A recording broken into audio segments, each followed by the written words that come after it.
I've been sitting here for a while now trying to find words, any words, the right words, the wrong words, just something to say.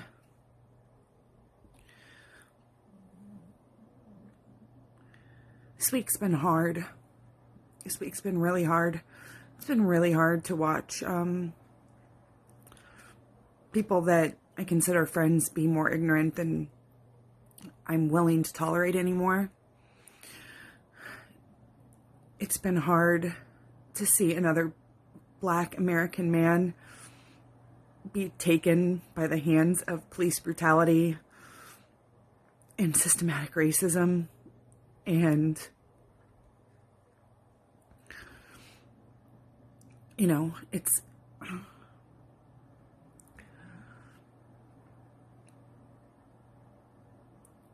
sit and I read, I'm on Facebook for the moment, and my newsfeed is filled with things all about George Floyd. And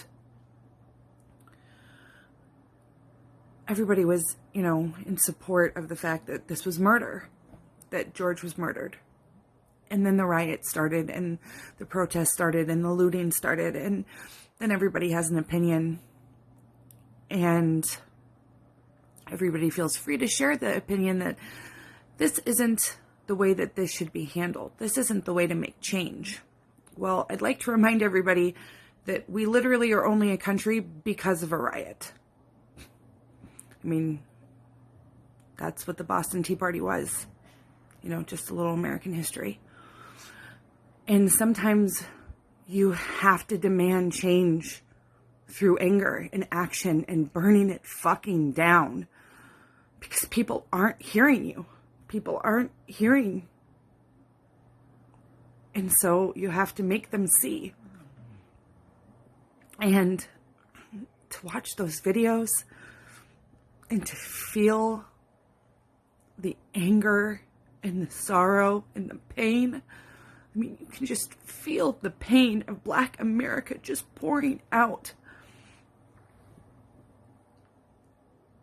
And I have a lot of friends that don't seem to grasp that. And that is literally the characteristic of white privilege, because you don't understand it because you've never lived in a world where you had to fear the most basic of things because of the color of your skin or your sexual orientation or your religion. That is privilege. And I myself have benefited from privilege at the most mundane level of things. And by acknowledging that and stating that outright, and by holding people responsible in my life that say ignorant things or choosing not to have them in my life anymore, is the way that you make the change. It's the way that you become the change you want to see in the world. And I'm done making excuses for my ignorant friends saying ignorant shit.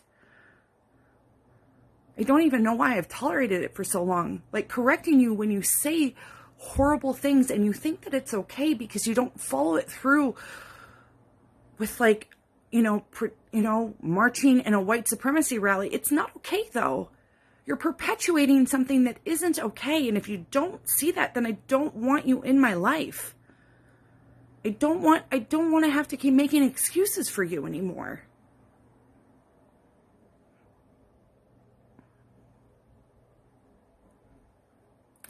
I pride myself on being a person that fights for equality for everyone. I truly do.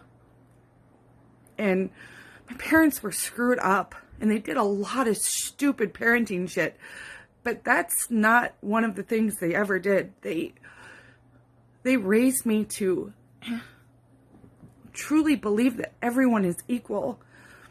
And I spent my childhood reading books to give me knowledge about the injustices that people faced and suffered through, and people that fought against injustice. And it's the stuff that inspired my soul.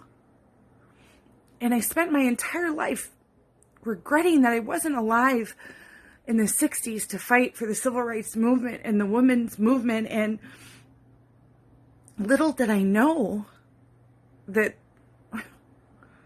we would have to be fighting those things again. Just in the last 3.5 years, that they seem to just have made a resurgence in the most disgusting and infuriating ways.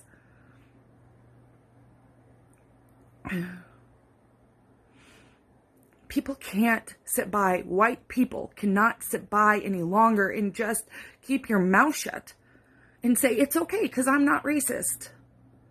It's not okay anymore. You need to actually scream from the top of your lungs that you're not going to allow America to be this way anymore. You have to say it out loud.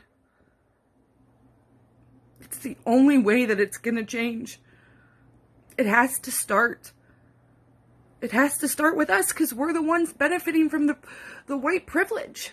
So we have to be the ones that start.